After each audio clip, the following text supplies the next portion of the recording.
그러면 오늘은 이제 어떻게 보면 두 번째 주 수업이죠, 그렇죠? 내신 대비하고 있는 중이고 지금 뭐 외부 지문으로 관동별곡 선생님 수업을 나갔다고 하셨잖아요, 그렇지? 좀 학교에서 수업은 관동별곡은 좀 어떻게 수업하셨어요?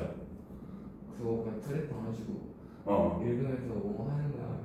아 그래? 저희는 빈칸만 칠하느라 정신 없었어요. 아 정말? 빈칸에 겁나 많이 들어가가지고. 그럼 이거는 일단 첫 번째로 관동별곡을 할 때 제일 중요한 거 해석을 외워줘야 됩니다. 알겠습니까? 해석은 무조건 기본이라고 생각을 해야 돼요. 알겠지? 그래서 솔직히 조금 악랄한 학교들 같은 경우는 솔직한 말로 그냥 아예 뻥 뚫어놓고 거기 부분을 채워 넣으라는 문제도 나올 수가 있어. 현대어로 채워 넣으시오 이런 식으로.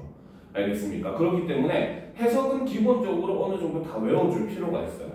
알겠지? 그래서 그런 유형의 문제는 솔직히 말하면 숙명여고에서 제일 많이 나오는 유형이긴 해요. 알겠지? 숙명여고는 갑자기 지문 뻥 뚫어놓고 거기 채워 넣으시오 이런 문제가 심심찮게 나오거든요. 알겠죠?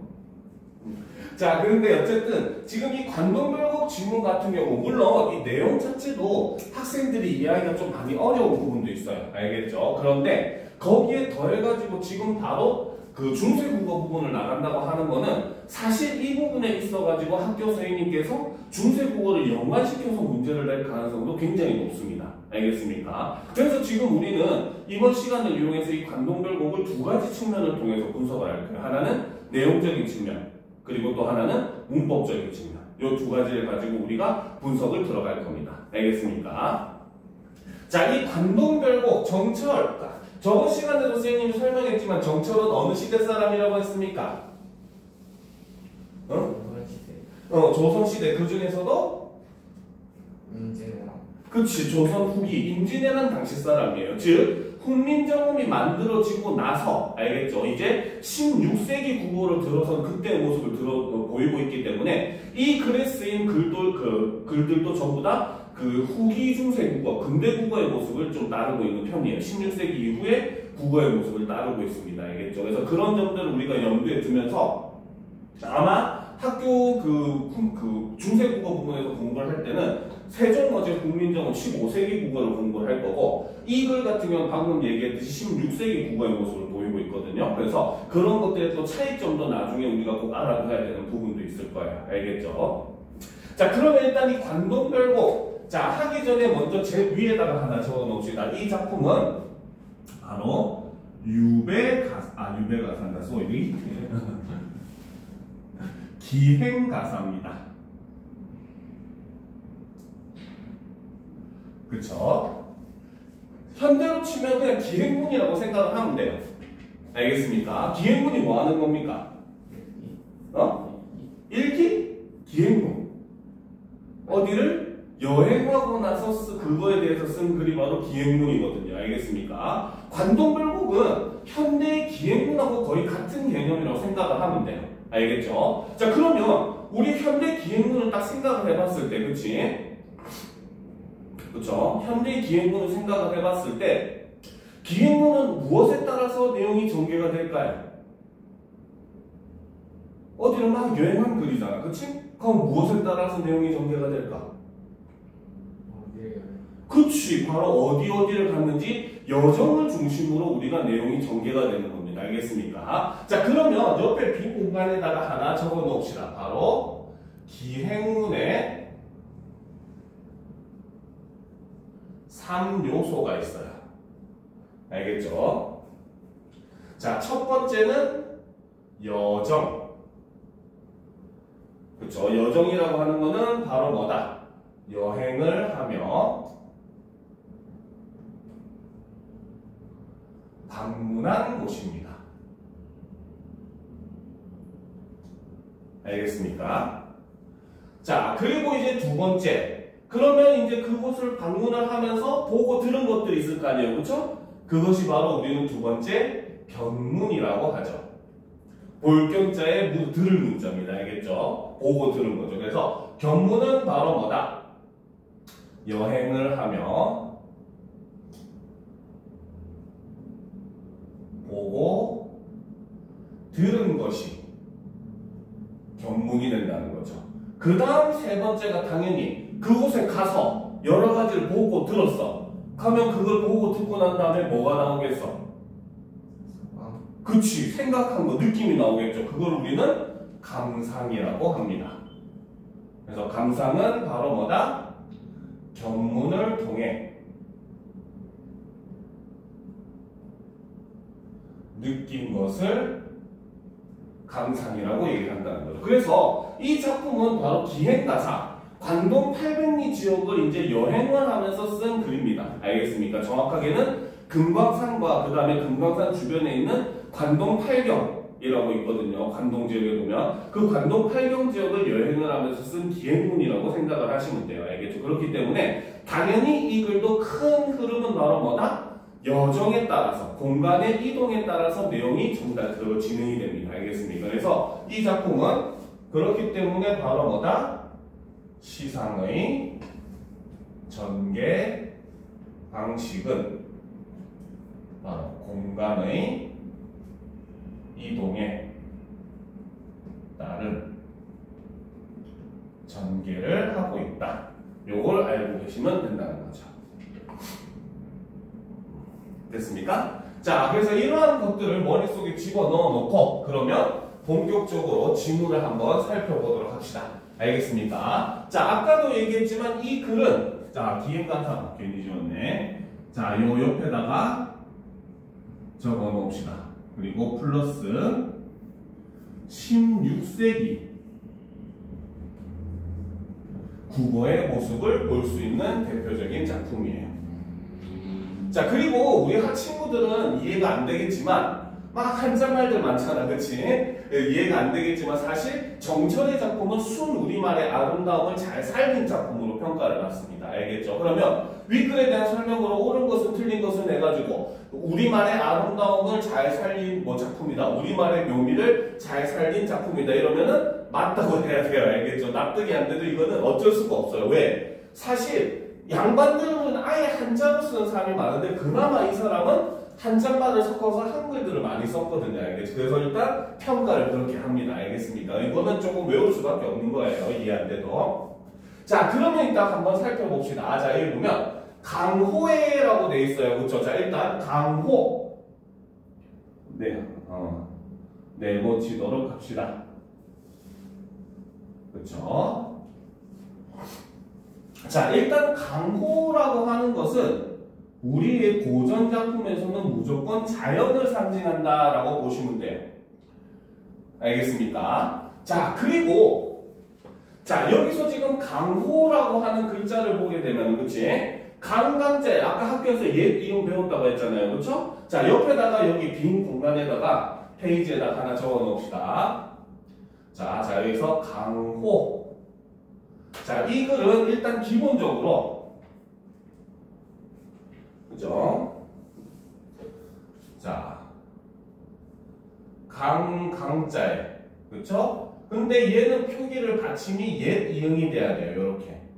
알겠습니까? 알겠죠? 그 다음.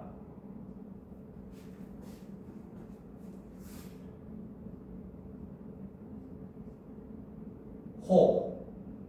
요렇게 적었잖아요. 그쵸? 그치? 자, 여기서 우리는 16세기 국어의 특징이 하나 드러나는데, 특징 중에 하나가 바로 뭐냐? 동국 정운식 표기가 폐지가 되었다. 즉 동국 정운식 표기가 사용이 안 됐다라고 생각을 하면 돼요. 알겠죠? 자, 동국 정운식 표기는 이제 나중에 중세국어 할 때 좀 더 자세히 설명을 할 건데, 간단하게 일단 얘기해주면은 한자는 어느 나라의 언어를 기록하기 위한 문자예요? 그렇지, 중국이잖아요. 그렇지? 그러면 한자의 올바른 발음, 이상적인 발음은 우리식으로 발음하는 한자 발음일까? 중국식으로 발음하는 한자 발음일까? 그렇지. 그렇기 때문에 동국 정운식 표기는 중국식 한자 발음을 표기하기 위해서, 이상 한자어를 표기하기 위해서 쓴 표기 방식이에요. 알겠죠? 그런데 우리나라 사람들의 그 현실과는 너무 동떨어졌기 때문에 채 100년도 안 쓰이고 16세기에 사라집니다. 알겠죠? 그래서 원래 얘를 동국 정식으로 표기하면 어떻게 해야 되냐면 여기다가 그냥 이응을 집어넣어야 돼요. 알겠지? 옛날에는 이건 안 적어도 되는데, 자, 옛 이응하고 이거는 옛 이응이거든요. 그 다음에 그냥 이응하고 요 두 개를 구별해서 썼어. 알겠지? 그래서 옛 이응은 바로 뭐다? 음가가 존재하는 거. 발음이 되는 거란 뜻이에요. 알겠죠? 그 다음에 그냥 이응은 음가가 존재하지 않는 거. 발음이 안 되는 거야. 현대국어에도 보면 초성의 이응은 발음이 있다고 합니까? 없다고 합니까? 그치, 거기에는 의문이 없다고 얘기하잖아요. 그쵸, 초성의 이응은. 즉, 옛날에는 종성에도, 동북정식 표기에서는 종성에도 바로 뭐다, 이렇게 음가가 있는 이응과 없는 이응을 구분을 해가지고, 알겠죠? 무조건 삼성을 갖췄었거든요. 알겠습니까? 동북정식 표기, 한자 표기에만. 알겠죠? 그렇기 때문에 원래대로라면 옛날에는 동북정식 표기로는 요렇게 표기를 해야 돼요. 그래도 읽을 때는 강호라고 읽는 거예요. 이해가 돼? 안 되는 표정인데? 이거는 근데 사실은 원래 이걸 들어가기 전에 중세국어에 대한 설명이 먼저 들어가야 되는 게 맞기는 해요. 알겠습니까? 근데 일단은 요거에 대한 내용을 하면서 꼭 많이 나오는 듯한 부분을 위주로만 설명을 해줄 거라서 일단 요거 본문을 할 거고 그 다음에 이제 중세국어를 하면 좀 더 자세하게 이해가 될 겁니다. 알겠죠? 자, 그래서 일단 여기서는 동북정식 표기가 폐지되었다라고 보시면 돼요. 알겠죠? 자, 그 다음 봅시다. 강호의 병이 깊대요. 그치? 자, 요거 괄호로 표시합시다. 강호의 병이 깊었대. 진짜 이 사람은 병이 들어서 강호 자연 속으로 들어갔을까?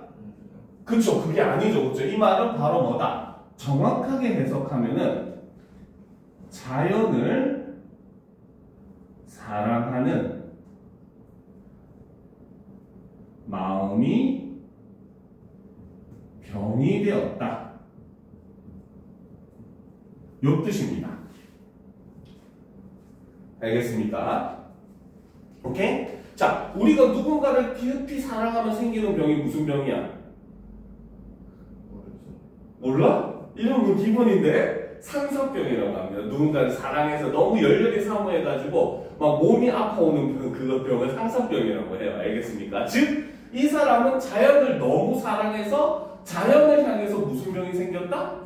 상사병이 생겼다는 거죠. 그렇죠? 그래서 이거를 한자성어로 하면은 요건 잘 알아둬야 돼요. 바로 천석, 고황 혹은 연하, 고질이라고 합니다. 같은 뜻이에요. 전부 다 자연을 너무 사랑해서 이제 병이 되었다. 요 뜻으로 보시면 됩니다. 알겠습니까? 자, 그래서 강호의 벽이 깊어 중림에 누웠더니 자, 중림은 그렇죠. 자, 지금부터 세모 치는 것들은 전부 다 화자의 여정이라고 생각을 합시다. 알겠습니까?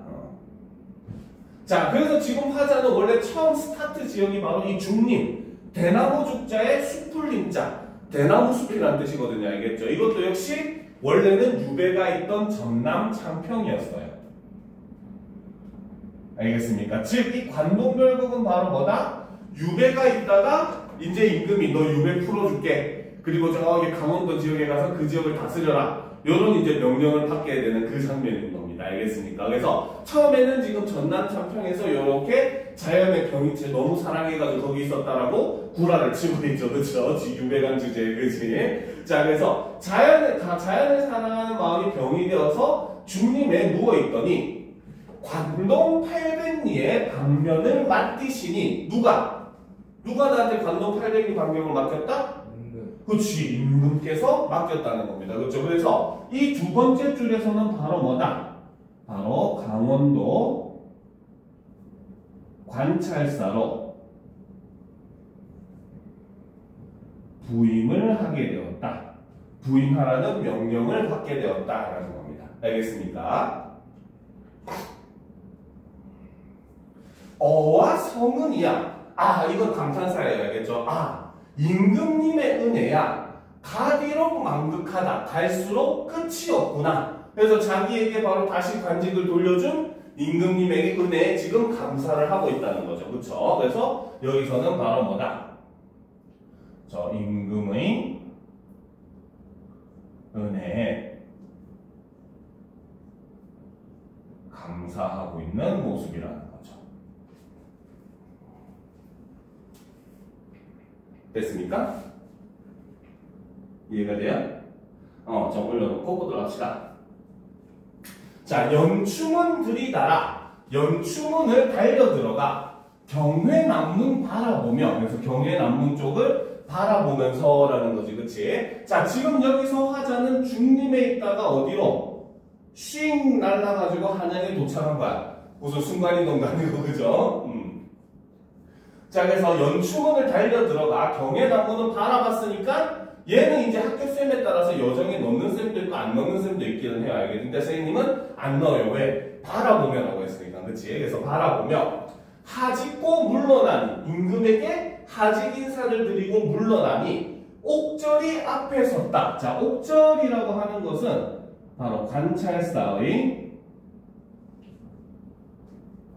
징표입니다. 우리가 고전 작품 같은 거 보면 관찰사 행렬이 있으면 앞에 한 사람이 간판 같은 거 이렇게 들어서 관찰사 적어가지고 이렇게 들고 가거든, 그치? 그걸 생각하시면 돼. 알겠죠? 그래서 옥절이 내 앞에 섰구나 라는 거죠. 자, 평구역 말을 갈아. 평구역에서 말을 갈아타고 옛날에는 역이라고 하는 게 환승 플러스 여관의 역할을 동시에 했어요. 알겠죠? 우리가 암행어사 보면은 마패 들고 있는 거 알지? 그치? 마패 얘기 들어봤죠?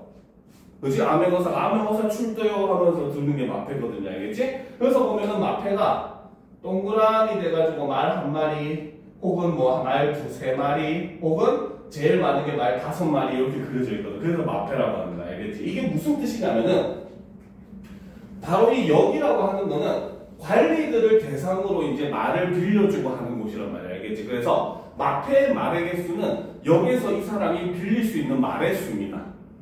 알겠습니까? 그래서 급하게 가야 될 때는 말을 막 갈아타야 될 거 아니야. 그치? 그죠? 그러니까 말을 계속 서울에서 그것까지 달리면 말 죽습니다. 진짜로. 알겠지? 그러니까 이제 중간중간에 말을 교체해 주는 곳이 여기였거든요. 알겠지? 그리고 혹은 거기서 이제 여유 있을 때는 하룻밤 묵고 가도 상관없는 그런 곳입니다. 알겠죠? 자, 그래서 지금 이 사람도 관찰사로 가고 있으니까 평구역이라고 하는 역에서 뭐다? 말을 갈아타고, 그죠? 그 다음, 흑수로 돌아드니, 자, 흑수 지역으로 돌아 들어가니까, 그죠? 섬강은 어디네요? 그죠? 강릉에 있는, 강원도에 있는 섬강은 어디요? 치악이 여기로다. 치악산이 여기로구나. 라는 거죠. 알겠습니까? 자, 그러면, 자, 지금 바로 여기서는 간단하게 4줄로 돼 있기는 해요. 그렇죠? 그지? 그런데 지금 이 사람의 여정을 한번 살펴보면 이게 우리나라로 대충 쳐봅시다. 그치? 원래 이 사람이 있던 곳은 전라남도 창평 지역이야. 알겠죠? 그리고 임금이 있는 곳은 한양, 서울이잖아요. 그쵸? 그지? 그리고 여기서 나오는 이제 섬강, 치악산 이런 곳은 강원도 지역이야. 알겠습니까? 거의 전남에서 서울로 왔다가 서울에서 다시 강원도로 가는 우리나라를 거의 절반을 일주한 그런 여정이잖아. 그치? 굉장히 길죠. 그쵸? 근데도 지금 여기서는 단 몇 줄에 나타냈어? 4줄. 그렇지. 4줄에 드러내고 있잖아요. 그쵸? 자, 그렇기 때문에 자, 요 부분을 우리가 뭐라고 하느냐? 그쵸? 자, 바로 비약과 생략을 통한 실제로는 금강산 전체를 여행한 길이보다 여기서 이동한 길이가 더 많단 말이야. 알겠지? 근데 딱 4줄에 간단하게 비약과 생략을 해놨죠. 그쵸? 그래서 비약과 생략을 통해서 속도감 있는 전개를 하고 있다는 거죠. 그 이유는 뭐다? 바로 관찰사 부인에 대한 기쁨을 이렇게 표현을 하고 있다는 거죠. 이해가 됩니까? 됐죠? 자, 그러면 다음 연으로 가봅시다. 원래는 이렇게 연이 띄어져 있진 않아요. 알겠지? 자, 혹시 색깔 빨간 볼펜, 색깔 볼펜 있어요? 그렇지. 자, 색깔 볼펜도 사용을 해야 돼요. 이 부분은.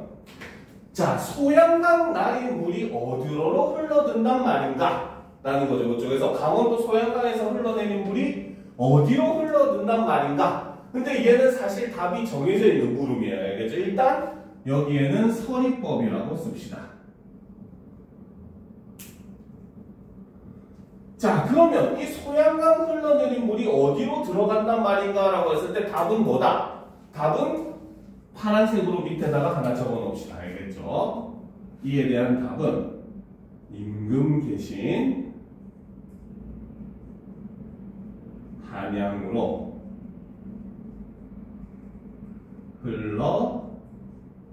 흘러들겠지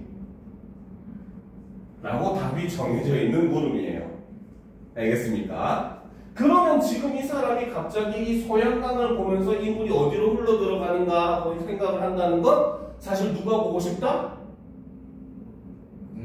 그렇지. 그렇기 때문에 자, 요거는 진짜 잘 외워둬야 돼요. 알겠죠? 요런 거, 이 관동별곡에서 같은 의미를 나타내는 구절들을 묶는 문제도 옛날에 굉장히 단골로 나오는 문제입니다. 알겠습니까? 그래서 자, 이 부분에서 나타내고자 하는 거는 뭐냐? 바로 연군 지정이라고 합니다. 연, 그리워할 연. 그 다음에 군, 임금군. 그렇죠? 바로 임금을 그리워하는 마음, 감정, 이거를 연군지정이라고 해요. 알겠지? 그래서 이 구절은 연군지정, 이런 식으로 이거는 확실히 외워둬야 됩니다. 그 해석 외울 때, 알겠죠? 다음 주에 해석 시험 칠 거예요. 알겠습니까? 자, 그래서 소양강 흘러내린 물이 어디로 들어간단 말인가? 고심거국의 늙은 신하가 나라를 떠나가니 백발도 하도할 샤. 자, 우리가 흰머리는 언제 납니까? 하면 아이들이 요즘은 늙어서요 이렇게 막 얘기를 하는데, 물론 틀린 말은 아니죠. 늙어서 흰머리가 나긴 하지만 또 흰머리가 나는 경우는 어느 경우가 있을까? 늙어서 말고 또 그치, 일종의 스트레스가 많은 거야. 그치? 그래서 여기서 백발은 바로 뭐냐면 바로 시름, 걱정, 근심 이런 게 돼요. 그러면 이 걱정은 무엇에 대한 걱정? 그렇지. 오, 똑똑했어요. 그렇지. 자, 그렇기 때문에 얘는 사실 나라에 대한 그 시름, 근심, 걱정 이런 걸 나타내거든요. 그렇죠? 그래서 요 구조를 우리가 뭐라고 하냐면 바로 우국지정. 우가 걱정할 우자. 국자가 나라 국자에서 나라를 걱정하는 마음이다. 이렇게 얘기합니다. 알겠습니까? 됐습니까? 그렇죠? 오케이? 자, 그 다음 봅시다. 동집방. 자, 일단 여정이죠. 자, 근데 해석을 하면은 뭐라고 돼 있어? 동주에서 이렇게 돼 있잖아. 그렇지? 그렇죠? 자, 얘는 자, 옆에 빈 공간에 옆에 페이지에다 하나 적어 놓읍시다. 저 바로 동쥐라고 하는 것은 알겠지? 이거는 사실 뭐냐면 동주 얘가 지명이에요. 알겠습니까? 그리고 여기에 플러스 이 이게 조사가 붙은 거예요. 알겠죠? 오케이? 자, 그런데 원래 이 형태는 원래는 주격 조사긴 해요. 알겠습니까? 중세시대에는 알겠지? 근데 여기서는 이제 일종의 부사격 조사로 사용이 되고 있습니다. 그래서 동주에서라는 의미로 사용이 되고 있어요. 알겠지? 그래서 이런 것들 우리 잘 외워둬야 돼요. 그 중세국어랑 연관돼서 많이 나오는 부분들입니다. 알겠습니까? 그래서 동주에서 밤을 겨우 새워서 북관정에 올라하니 북관정에 오르니 그렇죠? 자, 삼각산 제일봉이 하마면 되리로다. 삼각산의 제일 높은 꼭대기 봉우리가 하마터면 보일 것도 같구나 라는 거거든요. 삼각산이 어디 있는 산입니까? 강원도. 아니에요. 바로 한양, 서울에 있어요. 우리가 지금 얘기하는 북한산이 있죠. 그렇죠? 그게 삼각산입니다. 뭐 학생들 중에는 북한산 하면 북한에 있는 산 아니에요 하는데 아닙니다. 알겠지? 바로 경복궁 바로 뒤에 있는 산이 북한산이거든요. 알겠죠? 그 산이 바로 삼각산이에요. 알겠습니까? 그럼 당연히 이 사람이 뭐 600만 불 산에나 쌓이고가 아니고 그렇지? 강원도에서 어떻게 삼각산 제일봉이 보이겠어? 그렇지? 근데도 그래서 이 삼각산 제일봉이 보일 것도 같구나 하고 이야기하는 이유는 역시 누가 보고 싶다? 그치, 바로 이 얘기를 하는 것도 역시 연군 지정에 해당하는 부분입니다. 그래서 여기서 삼각산은 바로 뭐다? 바로 한양에 있는 산이고, 이거는 사실 바로 임금 계신 궁을 의미하는 시어라는 거죠. 됐습니까? 됐죠? 자, 봅시다. 궁왕대궐터에, 궁왕은 궁예 알지? 궁예. 여기 안대 끼고 관심법인이라 해서 마음하게 이르는 그 왕이 있었거든요. 이 사람이 이제 후고구려 왕이었어요. 알겠습니까? 그래서 궁예왕이 살았던 대궐이 지금은 터만 남은 거야. 알겠죠? 그래서 궁왕대궐터에 오작이 지지개니, 까마귀와 까치가 지적이니, 그쵸? 천고흥망을, 천년의 흥하고 망함을 이 까마귀와 까치가 아느냐 모르느냐라는 거죠. 그쵸? 즉 바로 뭐다? 아무리 찬란한 문화가 꽃피었던 이런 것도 지금은 뭐만? 까마귀와 까치만 남아있다는 거야. 알겠습니까? 그러니까 인생이 참 의미가 있더라 없더라? 없더라는 거죠. 그렇죠? 그렇기 때문에 이 부분에서 드러나는 게 바로 뭐다? 인생 무상이죠.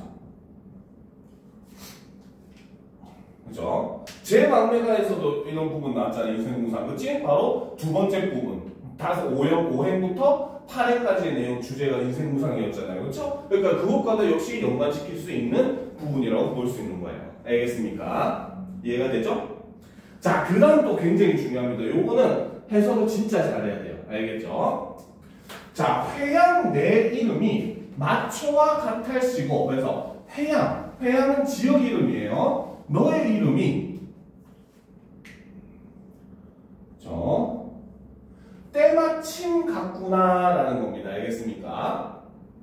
자, 그래서 급장류 풍채를 고쳐 아니 볼게 이것을 급장류의 모습을 다시 아니 볼 것인가 라고 지금 이야기를 한다는 거죠. 그렇죠? 자, 그런데 이 부분에서 정말 중요한 거는 바로 뭐냐면, 자, 일단 여기서 회양이라는 말, 급장류라는 말, 이거는 중국의 고사를 인용한 부분입니다.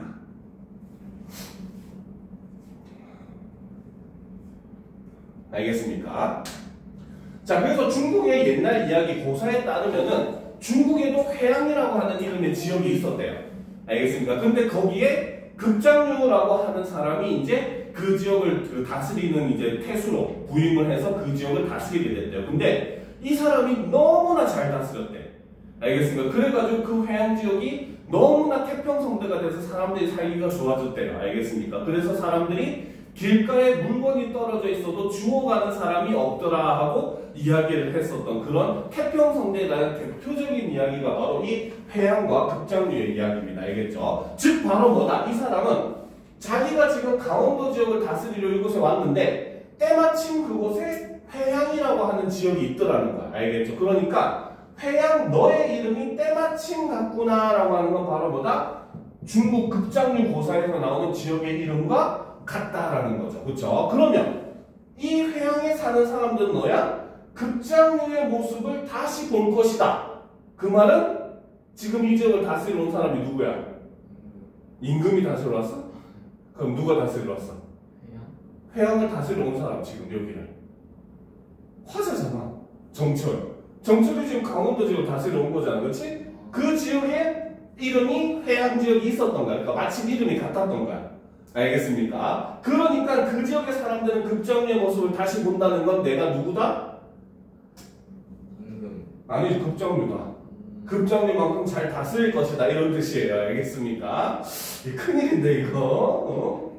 자, 그래서 지금 급장류 풍채를 고쳐 아니 볼게이고 했을 때 여기서 급장류의 모습이라고 하는 것은 바로 누구를? 화자, 자신을 이렇게 나타내고 있는 것이고, 그러면 급장류의 모습을 다시 아니 볼 것인가 라고 하는 것은 볼 수 있다라는 뜻이고, 그렇지? 즉 내가 이 지역을 어떻게 급작류처럼 잘 다스리겠다라는 거죠. 그렇죠? 그래서 요거를 우리가 묶어서 뭐라고 하느냐?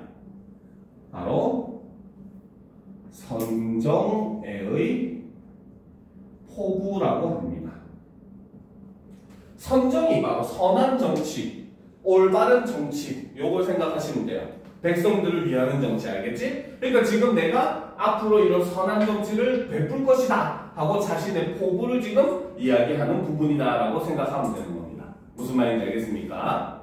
이해가 돼요? 그렇지? 자, 그 다음으로 들어갑시다.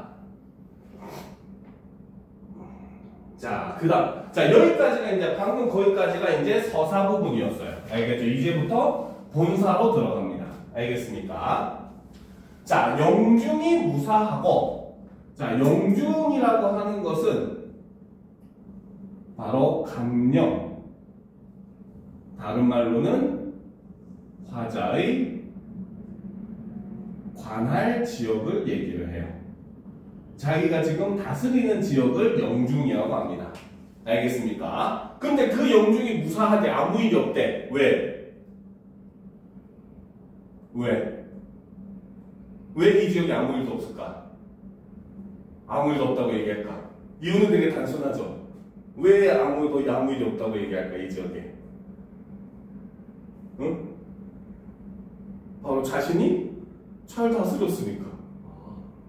자기가 지금 이 지역을 다스리러 온 사람이잖아, 그치? 근데 이 지역에 아무 문제가 없다는 건 내가 잘 다스린다는 뜻이에요. 알겠습니까? 그렇기 때문에 자, 꺽쇠로 표시합시다. 영중이 무사하고 라고 하는 것은 바로 자신의 선정을 과시하는 부분이죠. 됐습니까? 자, 그래서 가명하니 내가 다스리는 지역에 아무 일이 없고 시절이 3월인제. 자, 시절이 이제 음력으로 3월달이 된 거 알겠지? 음력 3월이면은 계절이 언제일까?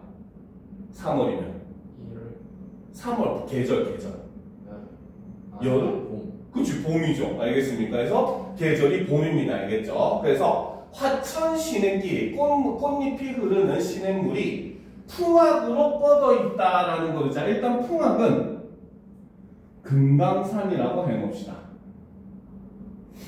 알겠습니까? 자, 그런데 옆에 빈 페이지에다가 하나 저 필기해 내봅시다. 자, 금강산은 사실 계절마다 이름이 달라요. 알겠습니까? 자, 금강산의 계절별 이름을 보면 봄에는 우리가 일반적으로 얘기하는 금강입니다. 알겠습니까? 우리가 이 금강산 하는 이름은 사실 봄의 이름이에요. 알겠습니까? 알겠죠? 그 다음 여름에는 마치 신선이 사는 곳 같다고 해서 복례산이라고 합니다. 복례. 알겠죠? 그 다음 가을에 그 금강산의 이름이 풍악입니다. 풍악산입니다. 알겠죠? 그리고 겨울에 금강산의 이름이 바로 계골산입니다. 알겠습니까? 자, 그러면 아까도 얘기했지만 시절이 몇 월이다? 봄. 그치, 봄이라고 했잖아, 그치? 그럼 원래는 지금 금강이라고 표현해야 맞는 거야, 그쵸? 근데 지금 풍악이라고 가을 이름을 썼어. 이 사람이 바보라서 착각한 건 아니에요, 알겠죠? 자, 이거는 이유는 바로 뭐냐면, 자, 옆에다 적어 놓읍시다. 자, 원래 시간적 배경에 따라 금강이라고 해야 하지만, 자, 산은 봄에 아름다울까 가을에 아름다울까? 산은 가을. 그치, 단풍이 막 들었을 때가 정말 아름답잖아요, 그쵸? 그렇기 때문에 바로 뭐다? 해야 하지만 금강산의 아름다움을 부각하기 위해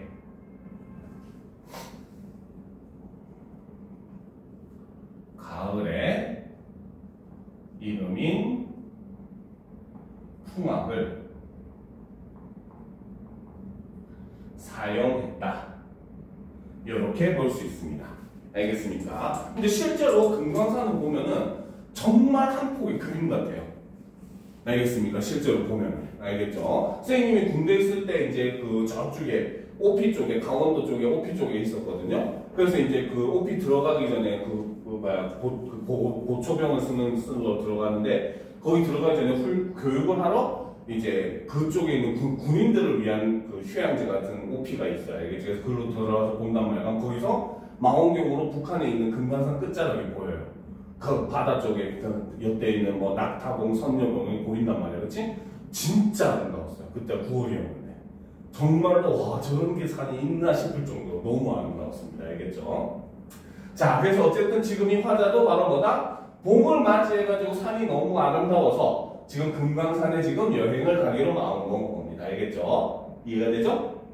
자, 봅시다. 행장을 다 떨치고, 그래서 있는 짐들을 다 이제 놔두고, 일종의 간편하게 하고, 석경에 막대 짚어, 돌계단에 막대를 짚어가며, 백천동 곁에 두고, 그래서 백천동은 곁에 두고, 만폭동 들어가니, 자, 그래서 화자는 지금 만폭동 폭포에 지금 도착을 한 겁니다. 알겠습니까? 이해가 되죠? 이해 안 되면 질문해야 돼요. 알겠지? 그냥 대충 넘어가면 안 돼요. 알겠죠? 요거는 하나하나가 사실 다 시험에 나오기 굉장히 좋은 글이기 때문에 잘 이해를 해줘야 됩니다. 내용을. 알겠죠? 자, 그래서 그 만폭동, 이거는 만폭동 폭포를 얘기를 하거든요. 그래서 만폭동 폭포에 들어가니 옆에 보면은 선생님이 사진도 실어놨어. 만폭동 폭포 사진, 그치? 그쵸? 자, 들어갔는데 은 같은 무지개, 옷 같은 용의 꼬리라고 되어 있어. 그치? 자, 이게 무슨 소리냐? 자, 요건 이제 우리가 이미지를 상상을 좀 한번 해봐야 돼요. 알겠지? 자, 여기서 이제 우리가 바위가 낭떠러지가 이렇게 있으면 폭풍물이 막 이렇게 떨어질 거 아니야. 그죠? 그치? 그리고 여기서도 막 이제 물에 닿아가지고 막 폭포가 콱콱 하면서 떨어질 거 아니야. 그치? 그럼 폭포가 물이 막 떨어지면서 바위나 이런 데 부딪히니까 어때? 막 물보라들 이렇게 하늘에 막 날릴 거 아니야. 폭포 근처에 간 거에서 막 젖잖아. 그치? 폭포 근처에 가봤어? 가본 적이 없어? 희망인데 경험 많이 하는 게 좋아요. 알겠지? 그래서 이렇게 폭포에 가면은 물방울들이 바위에 부딪혀가지고 높은 곳에서 떨어지니까 멀리까지도 이렇게 막 날린단 말이야. 알겠지? 그러면 하늘에 햇빛이 반짝반짝하는 3월이야. 햇빛이 그 봄볕이니까 굉장히 따뜻하면서 맑을 거 아니야. 그치? 그 3월에 햇빛을 받아가지고 이 물보라들이 어떻게 보인다? 반짝반짝 빛나가지고 은처럼 보이더라는 거야. 누가 마치 은가루를 하늘에다 뿌린 것처럼 보이는 거죠. 그치? 근데 물방울이 허공에 있으면 또 뭐가 떠? 그치? 무지개가 뜨잖아. 그치? 자, 그렇기 때문에 여기서 은 같은 무지개 할 때 은 동그라미 치고 무지개 동그라미 칩시다. 그치? 자, 일단 여기서는 무지개를 뭐에 비유해놨다? 그치? 은에다가 비유했죠. 뭐뭐 같이 뭐뭐 인양 뭐뭐처럼 뭐뭐 듯이 무슨 법? 비유법. 비유법 중에서? 그치? 바로 무지개를 은에다가 뭐다? 비유를 했는데 여기서는 직유의 방식을 사용을 했죠. 그쵸? 그런데 사실 무지개는 당연히 뭘 나타내겠어? 아까 폭풍 물방울이 막 하늘에 날리면서 뜨는 게 무지개라고 얘기했잖아. 그치? 그러니까 무지개는 바로 뭘 비유했다?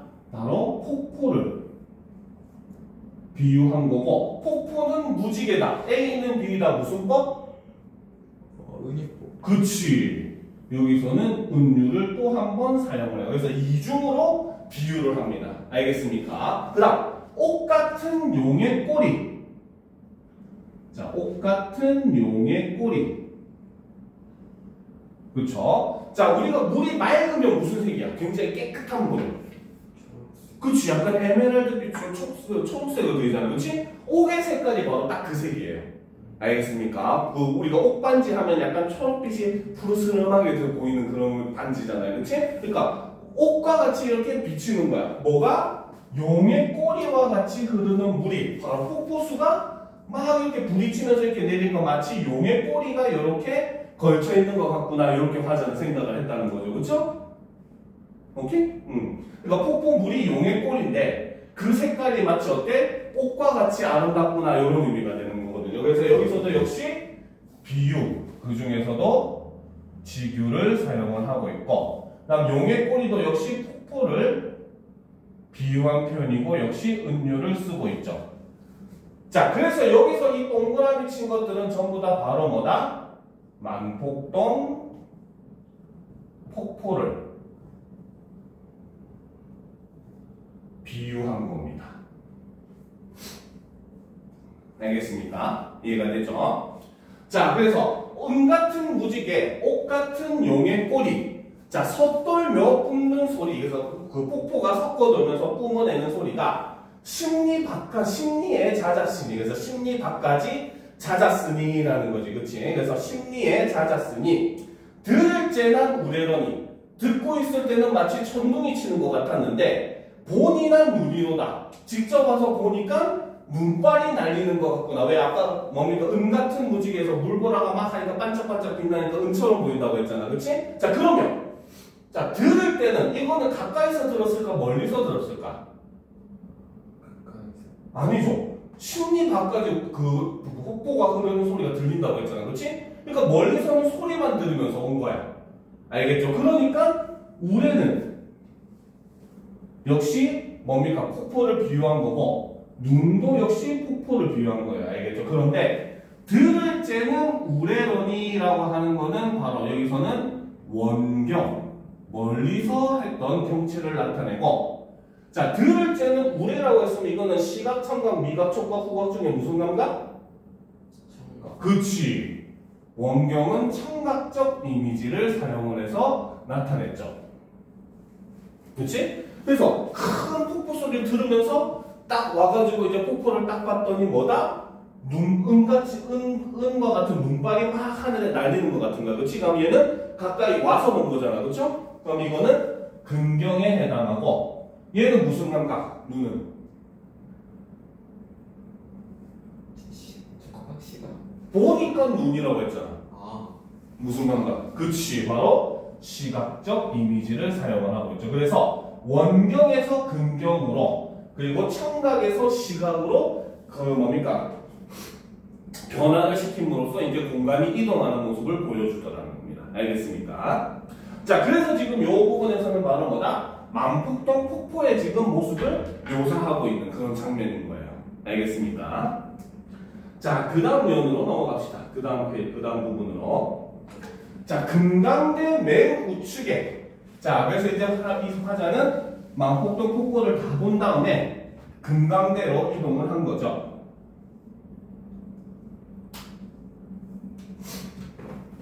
자, 금강대 맨 우측에 바로 금강대 제일 꼭대기에 선학이 삭기 치니, 그렇지? 바로 신선의 학이 새끼를 치니. 진짜 신선의 학이 거기 있을까? 아니죠. 그럼 화자가 사실 본 거는 뭐다? 그냥 학이겠죠, 그렇죠? 근데 그거를 저번 시간에 선생님이 한번 얘기했는데 정철문학의 특징 중에 하나가 자꾸 자기를 신선이나 선녀나 이렇게 천상의 사람으로 이제 표현을 많이 한다고 했어요, 그렇지? 그러니까 지가 보는 모든 건 신선의 것과 연관시켜서 지금 계속 해석을 하는 겁니다. 알겠죠? 그래서 금강대 제일 꼭대기에 신선의 학이 새끼를 치니, 자, 춘풍 옥경성에 봄바람 옥피리 소리에, 자, 이거는 바로 봄바람 소리를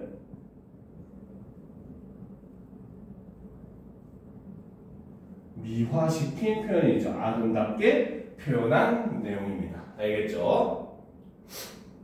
이렇게 돼서 춘풍옥경성의 봄바람 옥피리 같은 바람 소리에 첫잠을 깨뒀던데, 그래서 첫잠을 깨웠는데 호의 현상이, 자, 호의 현상 밑줄 치고 별표 하나 쳐놓읍시다. 자, 이거는 그대로 해석을 하면 뭐냐면 흰 저고리 검은 치마입니다. 알겠습니까? 근데 흰 저고리 검은 치마가 허공에 솟아서 날아다닌대. 그 말은 귀신이야 얘는? 뭐겠어? 호의 현상이. 호상이 한 것이 뭐 보고 있어? 학을 보고 있잖아, 그렇지? 그래서 이 호의 현상은 바로 뭐다? 학을 의미하고 여기서 쓰인 표현법은 그래서 의인법입니다. 알겠습니까? 학의 모습을 보게 되면은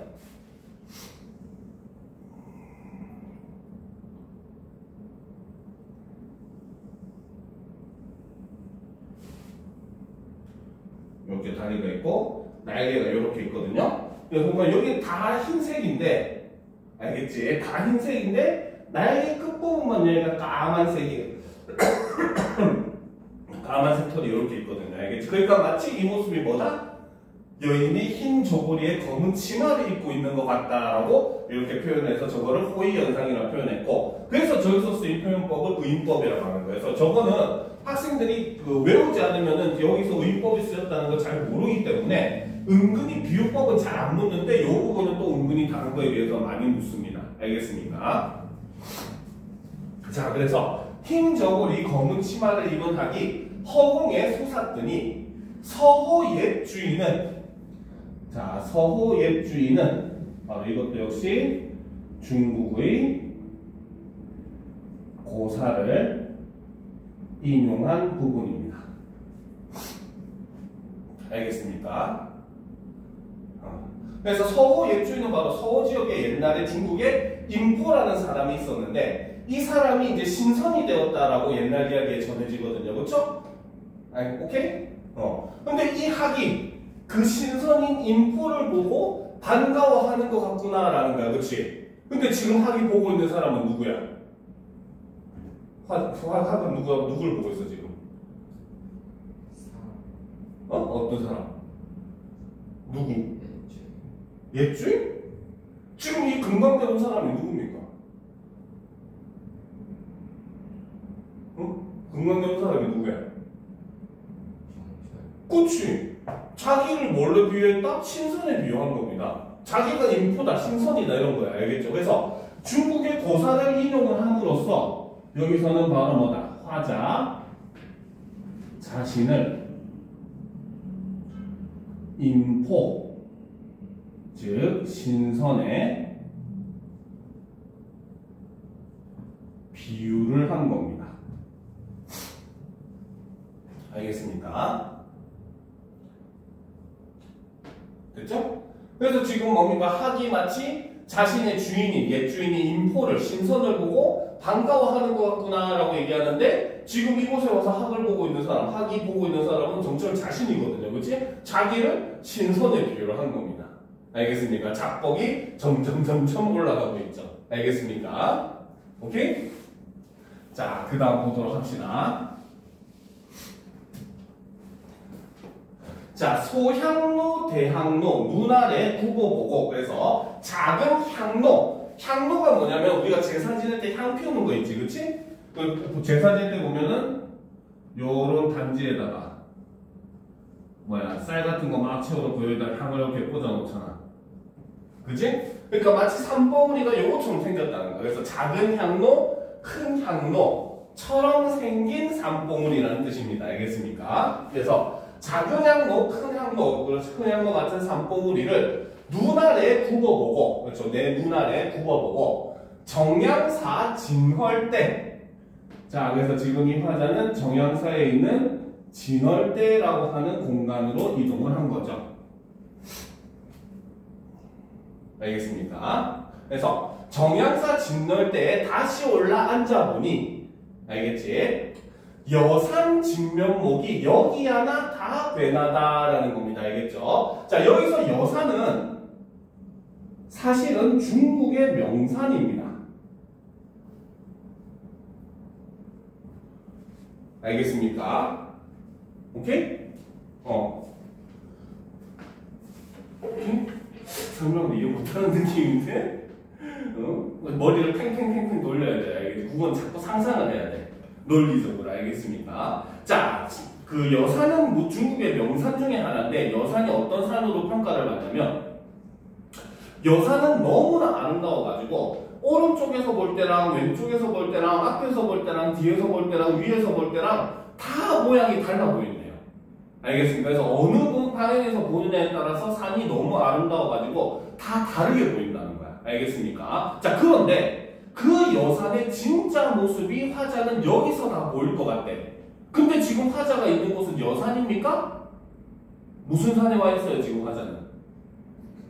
그치, 금강산에 와 있어. 근데 지금 그 말은 뭡니까? 화자는 금강산에서 그 아름답다는 중국 여산의 오히려 진짜 모습을 볼 수 있는 것 같다라고 얘기하고 있지. 그치? 그 말은 이꼴 금강산이 여산보다 더 어떻다?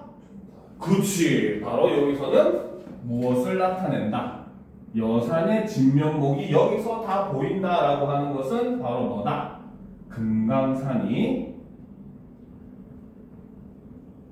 여산보다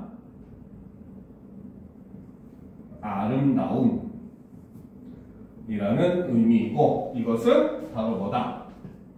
금강산에 대한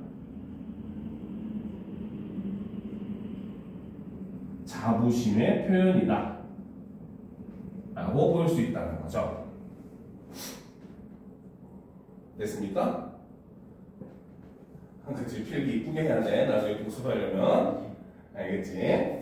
자, 어와 조화옹이 조물주의 솜씨가 헌사토 헌사할샤 해석을 하면 야단스럽기도 야단스럽구나 이렇게 해석을 하거든요. 그렇죠? 그만큼 조물주가 야단스럽다는 소리를 들을 정도로 이곳을 너무나 아름답게 어떻게 했다? 만들었다 하라는 겁니다. 알겠습니까? 그래서 이거는 바로 뭐다? 조물주의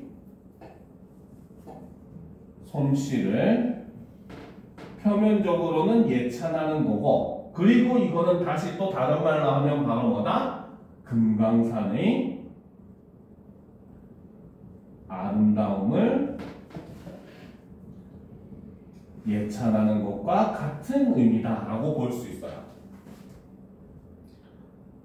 이해가 됩니까? 그럼 그 조물주가 야단스럽게 꼭 이것만 공을 들여서 만들어 놓은 것 같다라고 느낀다는 건 그만큼 이곳이 아름답다는 뜻이 되겠죠. 알겠습니까? 자, 날거든 뛰지마나 섰거든 솟기마나. 그래서 날거든 뛰지나 말지, 섰거든 솟지나 말지. 그 말은 이 금강산은 날고 뛰고 서고 솟고 다 갖추었다 이 뜻이에요. 알겠습니까? 자, 그런데 자, 그래서 이 부분은 자, 사실 송순의 면앙정가라는 글이 있거든요. 이 면앙정가의 영향을 받은 부분, 일종의 표절입니다. 알겠습니까? 부분인 것이고, 그래서 송순의 면앙정가라는 글을 보면 이것과 유사한 표현이 나와요. 알겠지? 그래서 그 날거든 뛰지나 말지, 섰거든 솟지나 말지 하면서 사실 얘는 모든 걸 다 갖췄다라는 의미로 쓰고 있는 부분입니다. 알겠습니까? 자, 부용을 꽂았는 듯, 그쵸? 자, 여기서 부용 동그라미 칩시다. 그래서 연꽃을 꽂아 놓은 듯, 배곡을 묶었는 듯, 배곡도 꼭 동그라미 칩시다. 그쵸? 자, 여기서 동그라미 치는 것들은 전부 산봉우리를 비유한 표현입니다.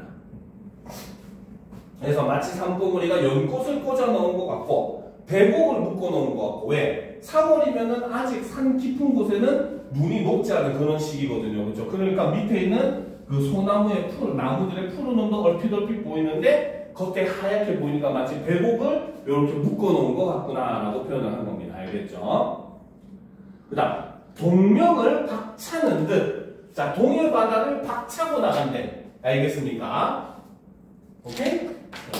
자, 그러면 동명을 박차고 나가는 거는 움직이는 모습이야, 멈춰있는 모습이야? 그치. 그래서 이거는 역동적 이미지다 라고 얘기해요. 알겠죠? 그 다음, 북극을 개왔는 듯. 북극을 떠받치고 있는 듯. 떠받치고 있는 거는 움직이는 거야, 멈춰 있는 거야? 그치. 바로 북극을 떠받치고 있는 거는 바로 정적인 이미지죠. 자, 그리고 북극. 네모 치고 별표 하나 칩시다.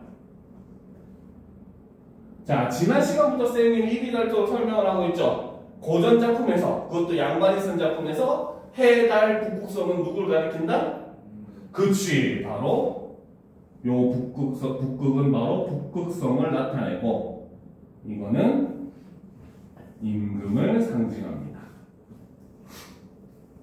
알겠죠? 자, 그래서 동명을 박차고 뛰어나가는 듯, 동해 바다를 박차고 뛰어나가는 듯, 북극성을 마치 떠받치고 있는 듯 산봉우리들이 그렇게 보인다는 거죠. 자, 높으시고 망고대 외로우샤 혈망봉이, 자, 여기서 이 망고대 혈망봉, 그렇죠?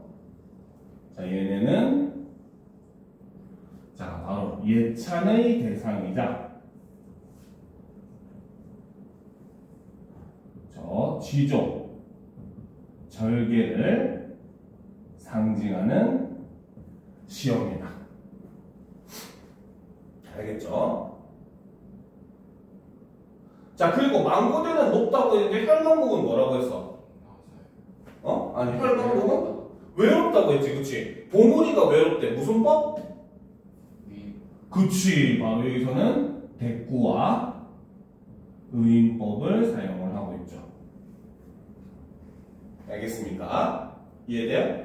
그래서 높기도 높구나 망고대, 외롭구나 혈망봉이 하늘의 춤이여, 하늘을 보고 무슨 일을 사러리라, 무슨 일을 알리려고 천만겁 지나도록, 천만겁이라고 하는 건 억겁의 시간이라고 말을 쓰거든요. 겁은 불교 용어기는 해요. 알겠습니까? 오케이?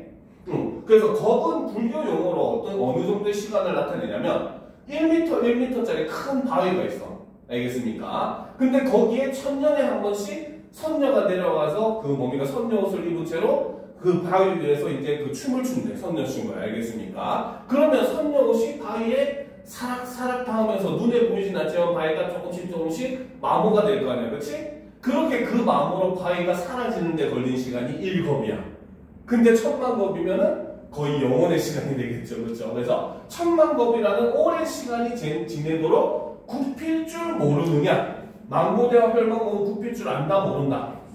모른다는 거야. 그만큼 꼿꼿이 자신의 지주와 절개를 어떻게 하고 있다? 지키고 있다는 거죠. 알겠습니까? 그래서 굽힐 줄 모르느냐? 어와 너여이고, 자, 여기서 말하는 너가 뭐다? 망고대와 혈망봉이 되는 거죠. 여기서도 역시 의인법을 쓰고 있죠. 오케이? 그래서 너 여기 있구나. 너 같으니 또 있는가? 너 같은 사람이 또 있느냐? 있다 없다? 없다라는 거죠. 그렇죠? 여기서도 역시 서리법을 사용을 함으로써 망고대와 혈망봉의 지저와 절개를 예찬하고 있다는 겁니다. 알겠습니다. 그래서 자연을 통해서 자신도 그걸 배우고 싶다. 이런 의미로 보시면 돼요. 알겠습니까? 오케이? 자, 그 다음으로 넘어갑시다. 자, 개신대 고쳐 올라 중앙성 바라보며, 자, 화자는 지금 개신대에 올랐고 중앙성은 바라만 보고 있기 때문에 개신대만 여정이 되겠죠. 그쵸? 오케이? 오케이? 여기 기운이 없어졌어 갑자기. 자, 개신대에 다시 올라서 중앙성을 바라보며 12,000봉을, 옛날 동요에 있죠. 금강산 찾아가자 몇 봉? 12,000봉 하지. 그치? 이거는 바로 금강산을 나타내죠. 그래서 12,000봉을 넉넉히 하여하니, 그래서 뭡니까? 개신대에 오르니까 금강산에 12,000봉우리가 다 보이더라는 겁니다. 알겠죠? 알겠어요? 넉넉히 헤아리니 봉마다 맺혀있고 금마다 서린 기운, 그래서 봉우리마다 맺혀있고 그 산꼭대기마다 끝마다 서려있는 즉 기운, 맑거든 조티마나 좁거든 말티마나, 그래서 맑거든 깨끗하지나 말지, 깨끗하거든 맑지나 말지. 그러면 저 산의 기운이 어따? 맑고 깨끗하다. 그렇죠? 자, 저 기운 흩어내어 인거를 만들고자 해서 저 기운을 흩어내어서 인걸, 바로 나라를 위한 인재를 만들고 싶다, 이런 뜻이에요. 그래서 인걸이라고 하는 거는 바로 나라를 위한 인재를 나타내죠. 그러면 나라를 위한 인재를 만들고 싶다라고 하는 거는 역시 나라를 어떻게 하는 마음? 그렇지, 걱정하는 마음이 담겨 있는 거죠. 그래서 여기서도 우리는 우국 지정이 담겨 있다. 이렇게 볼 수 있습니다. 알겠습니까? 자, 형용도 그지없고 태세도 하도할샤. 그래서 모양도 끝이 없고 형태도 굉장히 다양하구나. 천지 삼기실 때 하늘과 땅이 생겨날 때 자연이 되었만은 자연스럽게 저렇게 만들어졌겠지만은 그렇죠. 자연은 스스로 만들어졌기 때문에 우리가 스스로 자자에 그러할 연자를 써서 자연이라고 하거든요. 그래서 자연스럽게 저렇게 되었겠지만은 이제와 보게 되니 지금 와서 보게 되니 유정도 유정할 시야. 자, 이거는 밑줄 치고 별표 하나 칩시다. 요거는 해석 문제 나올 가능성이 굉장히 높아요. 알겠습니까? 원래 한자대로만 해석을 하면은 정이 있기도 정이 있구나 이렇게 해석을 해야 되거든요. 근데 이 부분은 완전히 다르게 해석합니다. 알겠죠? 이거는 뭐라고 해석하냐? 조물주의 깊은 뜻이 담겨 있구나. 이렇게 해석하고 여기서는 영탄의 감정이 담겨 있다. 금강산의 아름다움을 굉장히 감탄하면서 보고 있다. 이런 의미로 해석을 합니다. 알겠습니까? 그래서 요거는 해석이 한자랑 이제 완전히 다르기 때문에 해석 묻는 문제로도 자주 나오는 문제예요. 알겠습니까? 됐습니까? 그렇죠? 자, 다음으로 넘어가 봅시다. 자, 왜 이렇게 죽을라 그러지 오늘따라? 어렵긴 하죠? 갑자기 이런 작품 배우려면. 자, 봅시다. 비로봉 상상기에, 비로봉 꼭대기에 올라보니, 자, 올라보니는 뭐냐면 올라본이, 즉 사람을 나타내는 말입니다. 알겠습니까? 그래서 이런 걸 이제 우리는 이어적기라고 하거든요. 나중에 중세 국어할 때 할 건데 이어적기를 지금 사용해서 이렇게 뭔가 소리 나는 대로 쓴 거예요. 알겠죠? 그래서 비로봉 꼭대기에 올라본 사람이 그 누구인가? 있다 없다? 없다인가? 알겠죠? 바로 서리법이죠.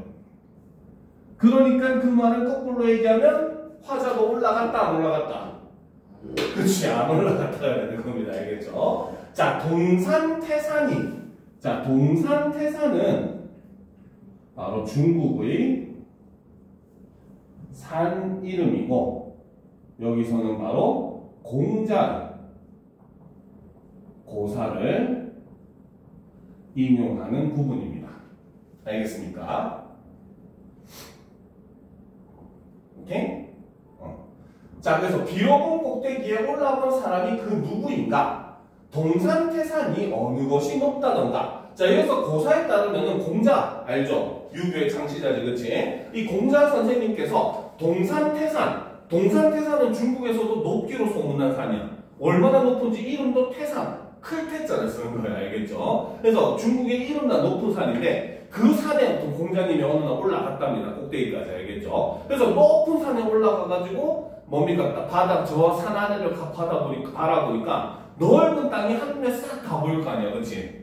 그지? 높은 산에 올라가면 밑에 굉장히 조그만하게 해서 싹 다 펼쳐져 보이잖아. 남산타운에 올라가면 그게 보이잖아. 그치? 그래서 넓은 그 땅이 다 한눈에 보이더라는 겁니다. 그런데 그 한눈에 보이는 곳에 노나라가 전체가 다 보이더라는 거야. 한눈 안에.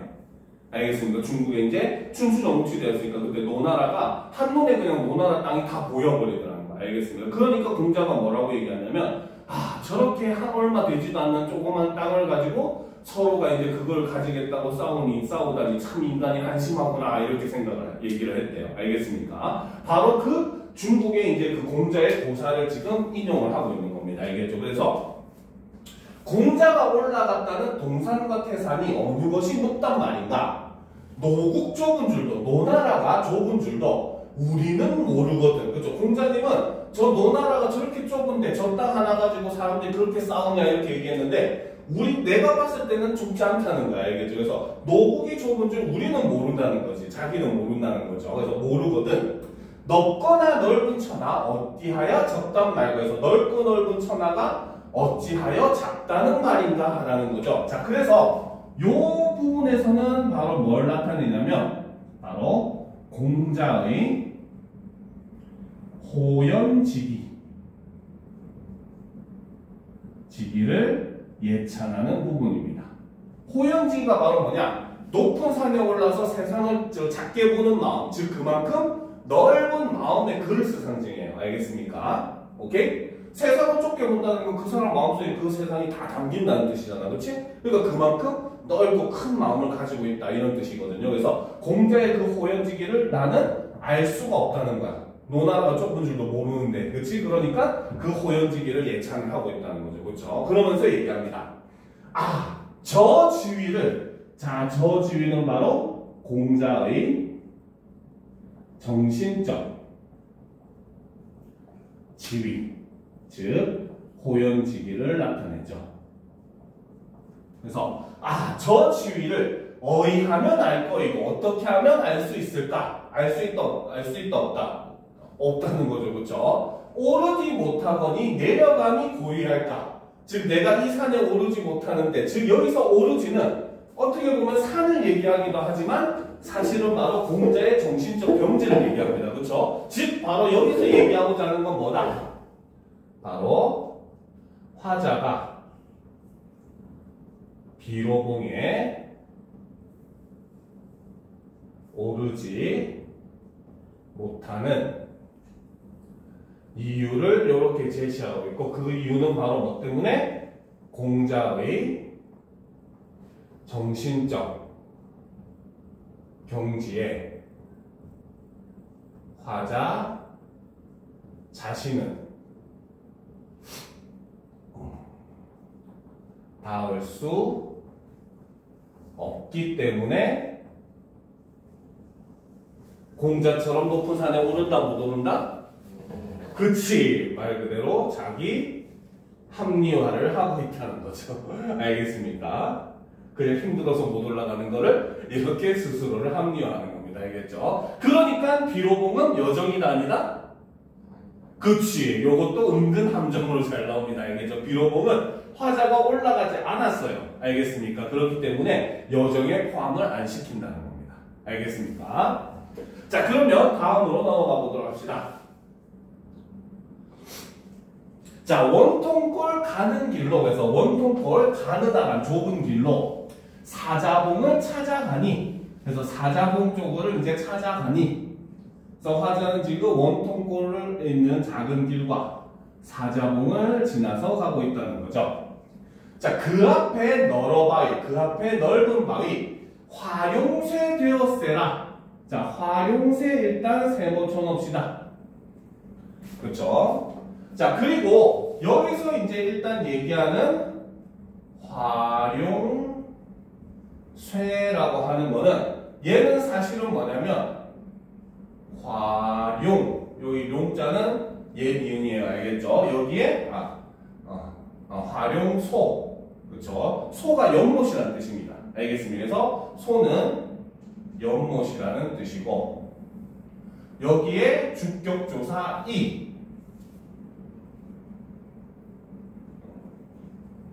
조사 이가 붙어가지고 화룡쇠가 된 거예요.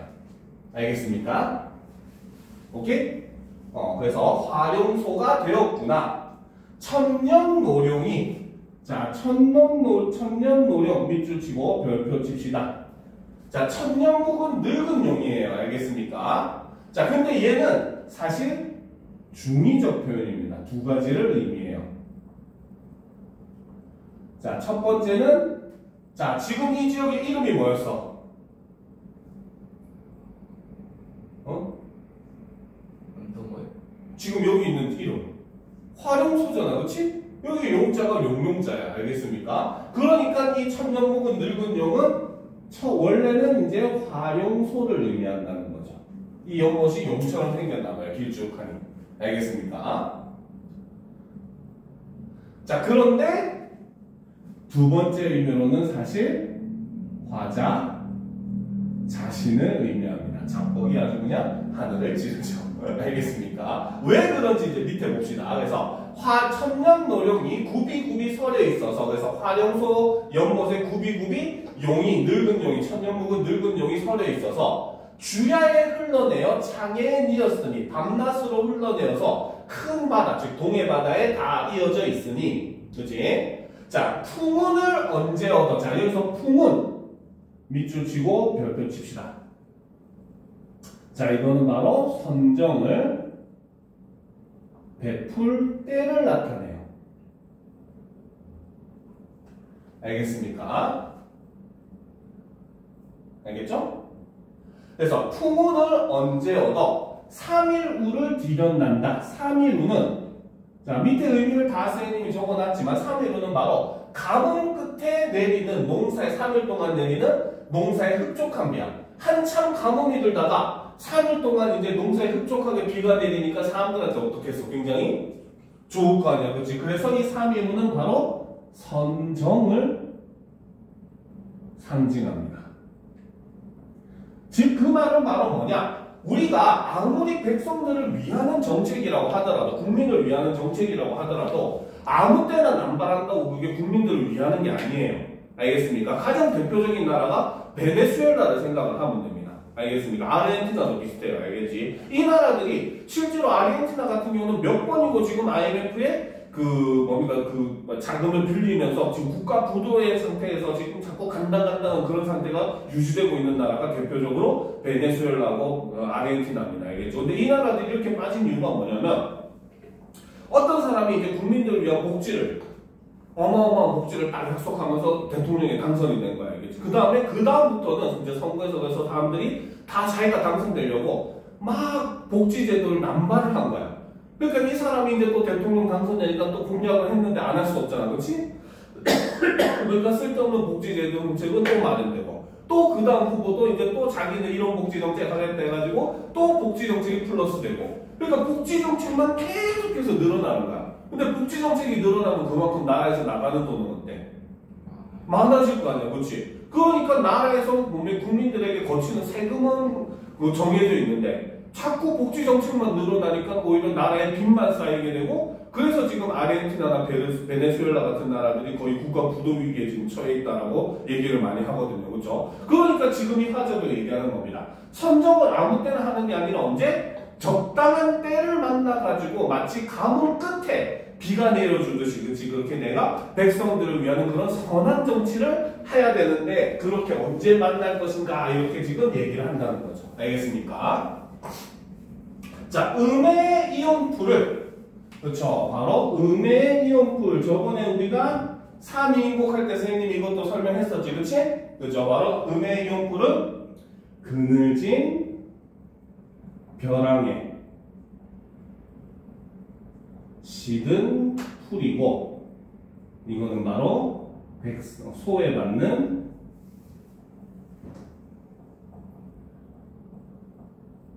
백성을 상징한다라고 했었죠.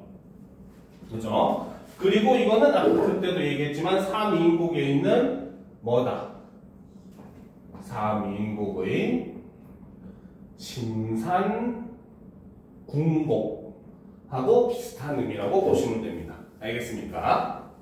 근데 이제 의미는 좀 다르다고 했어요. 그렇죠? 여기서는 지금 음의 이음풀, 그늘진 벼랑의 시든 풀을 다 살려내고 싶은 사람은 누구다? 누가 살려내고 싶다? 그러니까 백성을 누가 살리고 싶다 지금? 아니죠. 내가 살리고 싶은 거. 내가 이 지역에 다스리러 왔으니까. 알겠습니까? 그렇기 때문에 여기서는 우리가 관동별국에서는 이걸 바로 선정의 포부를 얘기한다. 즉 화자 자신이 이렇게 하겠다라는 걸 나타낸다는 거죠. 근데 3인국에서는 바로 뭐다? 임금이 신상궁곡을 대나처럼 만들었으면 한다라고 얘기하면서 임금의 선정을 기원하는, 즉 선정의 주체가 다른 겁니다. 알겠습니까? 그래서 이런 점은 좀 알아둘 필요가 있어요. 알겠습니까? 그러면 이것도 옆에다 하나 적어놓읍시다. 나중에 공부하기 좋게. 자, 음의 이온풀을 살과 내어 살아.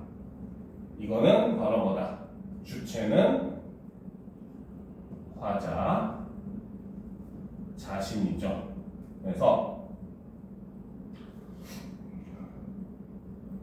화자 자신이 선정을 베풀고 싶다라는 소망을 얘기하는 겁니다. 알겠습니까? 자, 그런데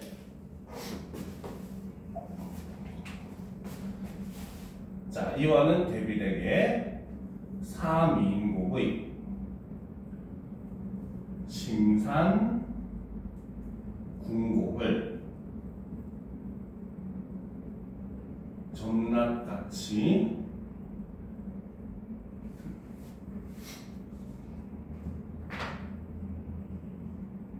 맹가소서. 자, 이 부분은 주체는 바로 임금이죠. 이거는 임금이 선정을 베풀기를 소망한다. 이런 점에서는 차이가 있다. 알겠습니까? 됐습니까? 자, 그래서 지금 여기서도 마지막에 화자 자신이 선정을 베풀고 싶다라는 말로 마무리를 하고 있다는 거죠. 시간이 벌써 이렇게 됐네. 자, 그러면 일단 여기까지 좀 하고 쉬는 시간 잠시 가졌다가 지치니까 한 거지. 15분 정도 쉬었다가 이어서 하도록 합시다. 사람 오늘 못 끝내겠는데?